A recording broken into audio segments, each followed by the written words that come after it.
গত সোমবারের যে ঘটনাটা এনসিপির নেতা সার্জিস আলম ঘটিয়েছেন, মানে সেদিন উনি নিজ জেলা পঞ্চগড়ে গিয়েছিলেন এবং সেখানে পঞ্চগড়ে যাওয়ার পর ওখানে ওনাকে সৈয়দপুর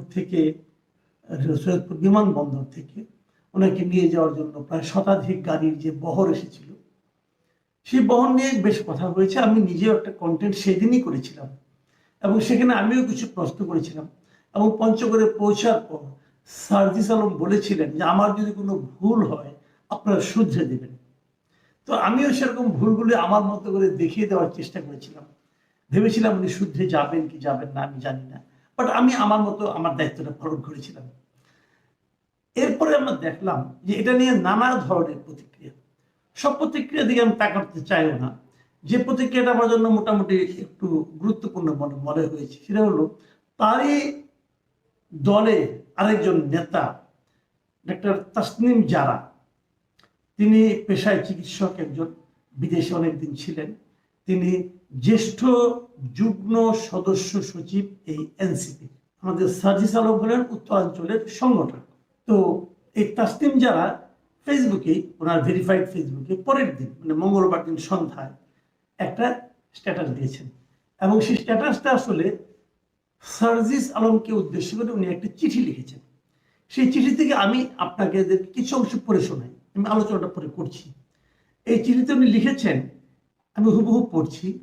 আমি এই চিঠিটি লিখছি আমাদের দলের একজন রাজনৈতিক কর্মী হিসাবে, দলের নীতিগত অবস্থান ও স্বচ্ছতার প্রশ্ন থেকে।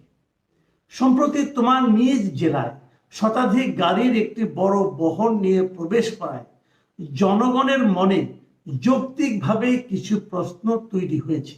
তারপর উনি লিখেছেন যে তুমি কিছুদিন আগেই প্রকাশ্যে বলেছিলে কোট আনকোট কোট যে আমার আসলে এই মুহূর্তে কোনো টাকা নাই, ধার করে চলতেছি, এটাই হচ্ছে রিয়েলিটি, আমার পকেটে মানি ব্যাগও নাই আনকোট। এই চিঠিটা কিন্তু এই কথাটা কিন্তু আসলেই সার্জিস বলেছিলেন। আপনাদের বিশ্বাস না হয় আমার কাছে এর মধ্যে কিছু ভিডিও চলে এসেছে, আমি ভিডিও থেকে আপনাদের বরং সেটা একটু দেখাচ্ছি। আপনারা এই ছোট্ট একটা ভিডিও আপনারা একটু দেখুন। এটাই হচ্ছে রিয়েলিটি, যে আপনি আমাদের যারা সমন্বয় বলে যাদেরকে চিনেন তাদের পকেটে হাত দিলে কখনো 2-3 হাজার টাকাও পাবেন না, আমার পকেটে মানি ব্যাগও নাই, কিন্তু আমরা এটা বলতে পারতেছি না কারণ মানুষ বিশ্বাস করে না। ভিডিওটা দেখেন, এটা দেখে নিশ্চয়ই আপনি বুঝতে পারছেন যে উনি এই ধরনের কথা বলেছেন। তো তারপর এই তাসনিম যারা আরো লিখেছেন যে তোমার এই সাদাসিধে জীবনযাত্রার কথা আমাদেরকে অভিভূত করেছিল এবং জনগণের কাছে আমাদের সংগ্রামকে আরো গ্রহণযোগ্য করেছে। এটা উনি সার্জিসকে বলেছেন। তারপরে উনি ফিনিশিং এ বলেছেন, আমি আরেকটা মাঝখানে একটা পারা স্কিপ করে গেলাম। ফিনিশিং এ বলেছেন, আমি আশা করি বিষয়টি তুমি আন্তরিকতার সাথে বিবেচনা করবে এবং জনগণের সামনে একটি গ্রহণযোগ্য ও পরিষ্কার ব্যাখ্যা তুলে ধরবে। এতে জনগণের কাছে দলের ভাবমূর্তি আরো শক্তিশালী হবে বলেই আমার বিশ্বাস। তাসনিম জারার এই চিঠিটা পড়ে আমার যেটা মনে হয়েছিল যে উনি কিন্তু একটা খুব গুরুত্বপূর্ণ দায়িত্ব পালন করেছেন, যে উনি ওনার দলের একজন, ওনার জুনিয়র একজন ব্যক্তিকে, দলের ছোট ভাইয়ের মতো মনে হলো যেটা ওনার কথা শুনে, তাকে উনি জিনিসটা ক্লিয়ার করতে বলেছেন। খুব ভালো কথা। আমি এই সঙ্গে তাসনিম জারার একটু প্রশংসাও করছি, আবার তাসনিম জারাকে আমি এই প্রশ্নটাও করতে চাই, আপনি যে কথাটা সার্জিসকে বলেছেন সেই কথাটাকে আপনি আপনার দলের শীর্ষ নেতৃবৃন্দকে বলেছেন? তাদেরও তো এরকম 2-3টে কাজ আমাদের কাছে সন্দেহের উদ্রেক করেছে, আমাদের মনে প্রশ্ন জাগিয়েছে। যেমন ওনারা যখন সেখানে আপনিও ছিলেন, প্রথম যে সমাবেশটা ওনারা করেছেন যে আপনার এই সংসদ ভবনের সামনে বিশাল একটা জাঁকজমকপূর্ণ সমাবেশ, সেই সমাবেশের খরচটা কত হয়েছিল ভাই? এবং সেই খরচের টাকাটা কে দিয়েছিল আপনাদেরকে? তার কোনো হিসাব কি আপনি জনগণকে দিয়েছেন? আমরা তো দেখিনি। তো তখন কি আপনার নেতৃবৃন্দকে আপনি প্রশ্নটা করেছেন যে জনগণের মনে এই ধরনের একটা প্রশ্ন আসতে পারে? জনগণের কাছে দলের ভাবমূর্তিকে আরো শক্তিশালী করার জন্য আমাদের এই হিসেবের ব্যাপারটা পরিষ্কার করা দরকার। কত টাকা তুলেছেন, কত টাকা পেয়েছেন, কত টাকা খরচ করেছেন, কত টাকা আরো আছে, নাকি অপচয় করেছেন, নাকি চুরি করেছেন, এই হিসেবগুলিকে আপনি চেয়েছিলেন? একই রকম প্রশ্ন আমি আবারও করতে চাই যে আপনারা যে ইফতার পার্টিটা করলেন হোটেল ইন্টারকন্টিনেন্টালে, প্রায় 1,500 লোকের ইফতার পার্টি, সেখানেও তো প্রচুর খরচ হয়েছিল, সেই টাকাটাও বা কোত্থেকে এসেছিল? আমি যদি বলি এই দুটো খরচের কোনো হিসেব আপনারা দেননি বলে জনগণের কাছে, সার্জিস ভেবেছে এভাবে খরচ করা যায়, কাজে সে করেছে, এটাও তো হতে পারে। কাজেই আপনি কারো কাছে প্রশ্ন করবেন, কারো কাছে প্রশ্ন করবেন না, কাউকে বলবেন যে তুমি ট্রান্সপারেন্ট হও এবং অন্য অনেককে বলবেন যে তোমরা ট্রান্সপারেন্ট হওয়ার ব্যাপারে আপনার কোনো মাথা ব্যথা থাকবে না, সেটা কিন্তু ভাই হয় না। আপনি কখনো নীতিবান, কখনো হিপোক্রেট, এটা হয় না। আপনি যে কোনো একটা পথে যান। তারপরেও আপনি একটা প্রশ্ন করেছেন, এটা আমার কাছে খুব ভালো লেগেছে, আপনাকে ধন্যবাদ জানাচ্ছি। এখন আমি পরের প্রসঙ্গে আসি। ঠিক পরের দিনে কিন্তু আমাদের সার্জিস আলম, উনি তো ছেড়ে দেওয়ার পাত্র নয়, উনি এর একটা জবাব দিয়ে দিয়েছেন এবং বিশাল জবাব। এই জবাবটাই হলো আমার কাছে সবচেয়ে ইন্টারেস্টিং মনে হয়েছে, এই জন্য আপনাদের সঙ্গে শেয়ার করছি। উনি জবাবটা কি দিয়েছেন দেখুন। উনি লিখেছেন যে প্রিয় তাসনিম যারা আপু, আপনাকে অশেষ ধন্যবাদ। আপনার খোলা চিঠির উত্তরের পূর্বে দুটি বিষয় বলতে চাই। বেরোতে উনি শুরু করলেন, শুরু করে উনি কি বলছেন যে একজন নতুন করে রাজনীতিতে এসেছে মানে তার পরিবার সহায় সম্বলহীন, অসহায়, নিঃস্ব না। তার মানে উনি এখন বলছেন যে ওনার পরিবার সহায় সম্বলহীন বা অথবা নিঃস্ব নয়। তাহলে ওনার পকেটে মানি ব্যাগও থাকে না কেন?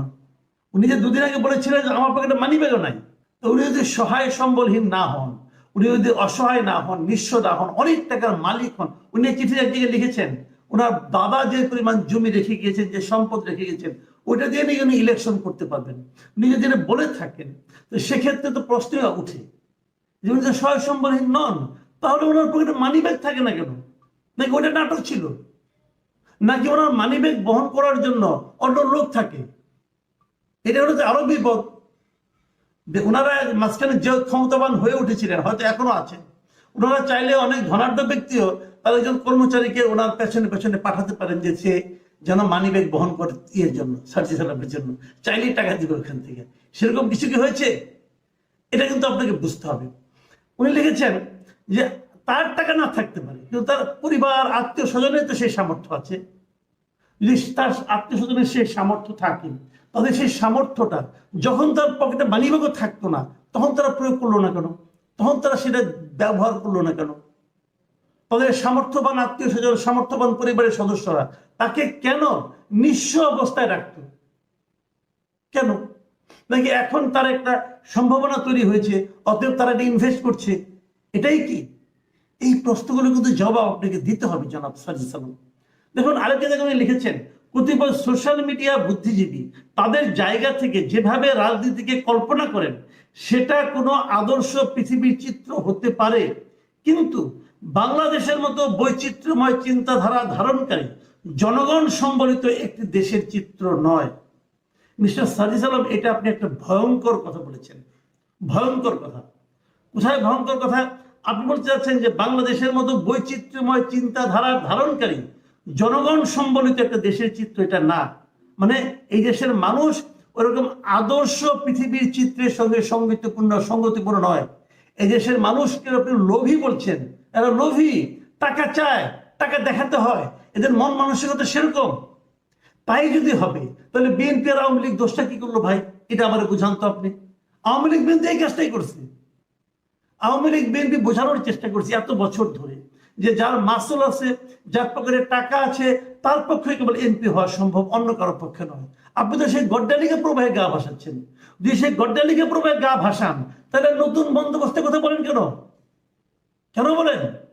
এবং উনি আরেকটা কথা বলেছেন, আমরা নতুন বন্দোবস্ত চাই, কিন্তু নতুন বন্দোবস্ত বলতে আমরা যেটা কল্পনা করি সেটা 6 মাসের মধ্যে অ্যাপ্লাই করলে অলমোস্ট 95+ ক্ষেত্রে জামানত হারানোর সম্ভাবনা থাকবে। তার মানে উনি বলতে যাচ্ছেন ওনারা যে নতুন বন্দোবস্তের কথা বলছেন, এটা যদি ওনারা এখনই অ্যাপ্লাই করেন তাহলে সব জায়গায় তারা হারবে। তার মানে কি? ওনাদের নতুন বন্দোবস্তের সঙ্গে আমাদের দেশের জনগণ এখনো প্রস্তুত হয়নি। ওনাদের নতুন বন্দোবস্ত আমাদের দেশের জনগণের জন্য অ্যাপ্লিকেবল নয়। উনি এই কথা বলতে চাচ্ছেন। তাহলে ওনারা কিভাবে যাবেন? পরে আবার এক জায়গায় বলেছে যে আগে আমাদেরকে ক্ষমতায় যেতে হবে কোনোভাবে, যে পরে বন্দোবস্ত আমাদেরকে জারি করতে হবে ক্ষমতায় বসে। তার মানে আপনি উপরে থেকে চাপিয়ে দেবেন একটা বন্দোবস্ত। আপনি জনগণ যা কিছুই করবেন, আমি কি বলতে চাচ্ছি, আমার বক্তব্যটা কি, আপনি যা কিছুই করবেন জনগণকে সঙ্গে নিয়ে করবেন। আপনি যখন আমাকে খাওয়াবেন বলবেন তোমাকে আমি পান্তা ভাত খাওয়াবো বলে আমাকে পান্তা ভাত দিবেন, কিন্তু আমাকে আপনি বিরিয়ানির লোভ দেখিয়ে পরে পান্তা ভাত খাওয়াবেন, সেটা হবে না ভাই। আপনি সেটা বলতে যাচ্ছেন যে আপনাদের নতুন বন্দোবস্তের সঙ্গে এই দেশের মানুষ এখনো প্রস্তুত হয়নি গ্রহণ করার জন্য, কাজে সেভাবে অগ্রসর হলে আমরা হারবো। কাজে আমরা পুরাতন বন্দোবস্তের মধ্যে থাকবো, থেকে ক্ষমতায় যাব, যে তারপরে নতুন বন্দোবস্ত চাপাইয়ে দেবো। ভাই পাইছেন নাকি? মগের মূল্য পাইছেন? পৃথিবীর কোথাও এটা হয় না। এবং যারা এটা করতে চায় তাদেরকে জনগণ ফ্যাসিবাদী শাসক হিসেবে বলে। আপনারা তো এক ফ্যাসিবাদীকে তাড়িয়েছেন, আপনারা তো আরো বড় ফ্যাসিবাদী মনে হচ্ছে আমার কাছে। কি বলেন? আবার দেখেন কি লিখেছেন, আমি আরেকটা জায়গায় পড়ি, ফেসবুকের রাজনীতি আর মাঠের রাজনীতি এক নয়। আপনার প্রতিপক্ষের সাথে লড়াই করার জনবল এবং সামর্থ্য আপনার যদি না থাকে কিংবা আপনি দেখাতে না পারেন তাহলে মাঠের রাজনীতিতে দাঁড়ানো সম্ভব নয়। তারপর আবার লিখেছেন যে মানুষ স্বভাবতই ক্ষমতামুখী। কি ভয়ঙ্কর কথা রে ভাই! এই ছোট ছোট বাচ্চারা এগুলি কি শিখেছে, কি শিখেছে? আমি শুনলাম সার্জিস আলম নাকি প্রিলিমিনারিতে পাস করছে বিসিএস। ভাই আপনার উচিত ছিল প্রিলিমিনারিতে পাস করেছেন, এখন রিটার্ন পরীক্ষাটা দেন, ভাই যান, 5-7 বার ভাই ফেল মারেন, তারপরে আপনি কোনো একটা পাবেন, কোনো একটা প্রশাসনের কর্মকর্তা হতে পারবেন। আর এখানে আপনি মন্ত্রী হতে যাচ্ছেন, এত শর্টকাট পথে চলে গেছেন আপনারা। আপনাদের জন্য আমরা কি আশা করেছিলাম যে আপনারা হবেন নির্লোভ ব্যক্তি, আর এই আপনাদের নমুনা। তো এই যে কথাগুলো উনি বললেন, এই কথাগুলির মানে আমি খুবই হতাশ হলাম ওনাদের কথা থেকে, যে এইগুলি কেন। আবার দেখেন চাঁদাবাজি সম্পর্কে উনি কি বলছেন, যে আমরা তো অনেকেই চাঁদাবাজি, দখলদারিত্ব, মামলা বাণিজ্য, হয়রানি এসবের বিরুদ্ধে কথা বলতে বলতে মুখে ফেনা তুলে ফেললাম, কিন্তু এই অভ্যুত্থানেরই আরেকটি অংশ আবার ওই একই কাজগুলো করছে। আটকাতে পেরেছেন কি? সবচেয়ে গুরুত্বপূর্ণ বিষয় হচ্ছে তাদের বিরুদ্ধে আমরা আপনারা অনেকে কথাও বলতে পারছি না, আবার বললেও তারা সে কথাকে কানে নেয় না। তারা কানে নেয় না, ঠিক আছে, আপনি বলতে পারছেন না কেন? আপনি স্বৈরাচারী হাসিনার বিরুদ্ধে বলতে পারলেন, আপনি আপনাদের সহকর্মী যারা নাকি আন্দোলন করেছে তাদের চাঁদাবাজি অথবা অন্যায়ের বিরুদ্ধে বলতে পারছেন না কেন? তার মানে এখানে আপনি আপোষ করেছেন, এবং তারপর আবার বলছেন যে আপনাদের একটা অংশ করছে, তা কারা করছে? তাদেরকে জনগণের সামনে এক্সপোজ করেন না কেন? কি বলতে চান আপনারা?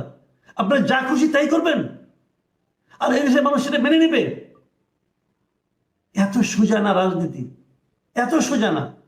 নতুন কিছু করতে চাই, শব্দগুলো খুব সহজ, নতুন কিছু করতে চাই, 4টা মাত্র শব্দ, কিন্তু এটা বাস্তবায়ন করা 4 জীবনেও সম্ভব কিনা ভেবে দেখেন।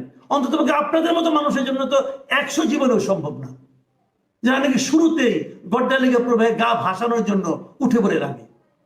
আপনি হিসাব করে বলে দিচ্ছেন যে গাড়ি 50টা নাকি আপনার আত্মীয় স্বজন নিয়ে আসছে। ভাই আপনার আত্মীয় স্বজনের ঠিকুজি অলরেডি আমরা পেয়ে গেছি। আপনার দাদার কত শতাংশ জমি ছিল, আপনার বাবার কত শতাংশ জমি আছে, আপনার কয় ভাই কয় বোন, আপনার ভাগে কতটুকু আছে, আপনার কোন আত্মীয়র কি আছে, সব ঠিকুজি এখন কেবল আমার কাছে না, এই পাবলিক ডোমেইনে এখন পাওয়া যাচ্ছে।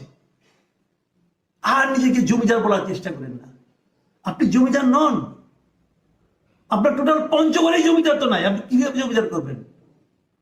এইভাবে কথা বলবেন না, নিজেকে উন্নত ক্লাসে উঠানোর চেষ্টা করবেন না।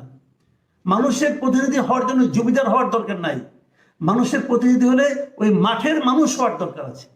আমি খুবই হতাশ, সার্জিসকে নিয়ে হতাশ, সার্জিসের কথাবার্তা নিয়ে হতাশ, এবং সার্জিসের কথাবার্তা যাদের দিকে ইঙ্গিত করছে তাদেরকে নিয়ে হতাশ।